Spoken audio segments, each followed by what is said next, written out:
What's up, folks? Coach Jordan here, and I put together this video today to discuss the two different types of hand-to-hand martial arts, all right? To also talk about how Jiu Jitsu differs specifically from the other martial arts in its given type, and also the questions you should ask yourself if you're just looking to get into martial arts now, so that hopefully together this will give you some direction and help you make an educated decision into which martial art is right for you. So, what's a martial art? Pretty much call it any system of techniques that is designed to defeat a resisting opponent in combat. So, out of all the martial arts, what do you got? You got your weapons-based systems and your hand-to-hand based systems. Not really going to talk about weapons-based systems today. We are going to talk about hand-to-hand based systems, and of the hand-to-hand based systems, you have two types of those. You got your percussive based systems and your grappling based systems. Cool. So, what's a percussive based system? A percussive based system or a percussive based martial art are those martial arts whose system of techniques are designed primarily around inflicting physical damage to your opponent through the use of strikes, punches, kicks, knees, elbows, headbutts, whatever the rule set allows for. Some you might have heard of are karate, boxing, kung fu, Muay Thai. There are hundreds. But I think the major thing to consider when considering percussive-based martial arts is that for the most part, they require mutual cooperation between the two parties engaged in combat. What do I mean by that? Well, let's say for a second I was walking down the street and I accidentally bumped into some furious meathead that really wanted to give me a knuckle sandwich.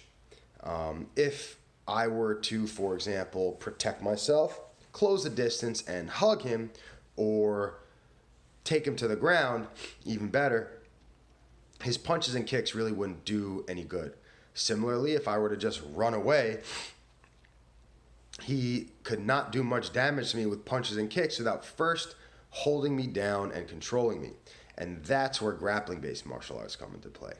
Grappling-based martial arts are those martial arts whose system of techniques are designed around controlling your opponent and in most cases taking them to the ground and getting them to admit defeat in some rule set or context where physical blows are of secondary importance to positional control, positional dominance. Some grappling-based martial arts you might have heard of include judo, freestyle wrestling, sambo, sumo, and Jiu Jitsu. Brazilian Jiu Jitsu, really just Jiu Jitsu nowadays. Cool. So now I want to talk about how Jiu Jitsu differs specifically from the other types of grappling-based martial arts, and you could pretty much summarize it in three ways. One, Jiu Jitsu is practiced under the most expansive rule set. Two, Jiu Jitsu focuses specifically on a positional hierarchy. And three, Jiu Jitsu has the most intricate system of fighting offensively from our back. All right, cool. So let's go back to number one. What do I mean by the practice with the most expansive rule set? Well, most grappling-based martial arts, like most martial arts in general, are practiced with some limited rule set in mind. Let's take judo, for example. Excuse me. All right.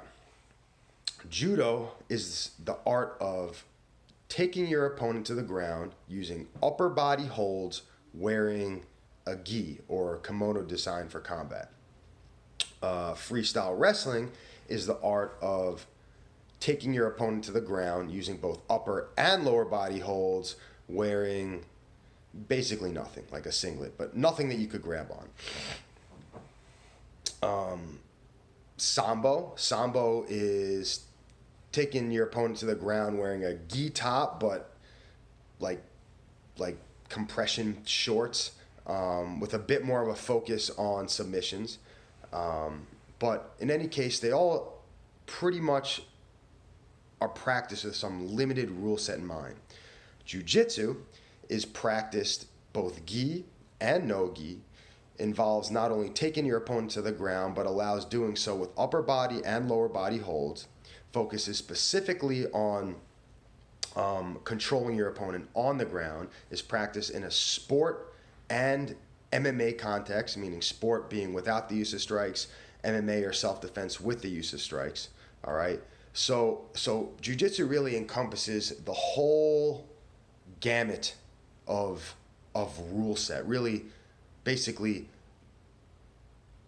there are very few rules. There are rules, but there are a lot less rules as there are in most other grappling-based martial arts. So one is practice the most expansive rule set. Two, Jiu Jitsu distinguishes itself from most martial arts in that it focuses specifically on a positional hierarchy. What do I mean by that? Well, a Jiu Jitsu player is always looking to advance his position relative to his opponent from his existing position to a position that offers you greater offensive potential until we can get our opponent to admit defeat. In an MMA context, this could include the use of strikes, and in sport, this is the use of chokes or joint locks.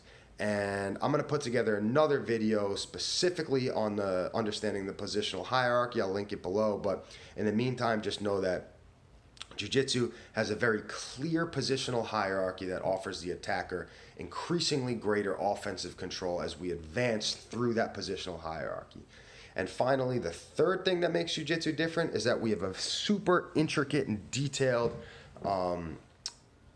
way of fighting offensively from our back, a position in Jiu-Jitsu we've known as the guard.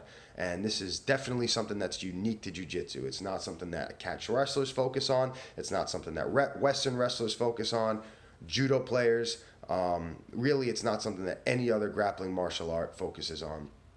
And it's something that is super helpful if you ever find yourself on your back in a combative situation. All right, cool. So now you know the two different types of martial arts. Well, still, how do you decide? Well, I think the first thing you need to ask yourself is, what is your primary objective? All right, is your primary objective fitness-based and then martial arts-based, or is it martial arts-based and then fitness-based? Well, if you care more about the fitness component than the martial arts component, I recommend starting off with a percussive-based martial art.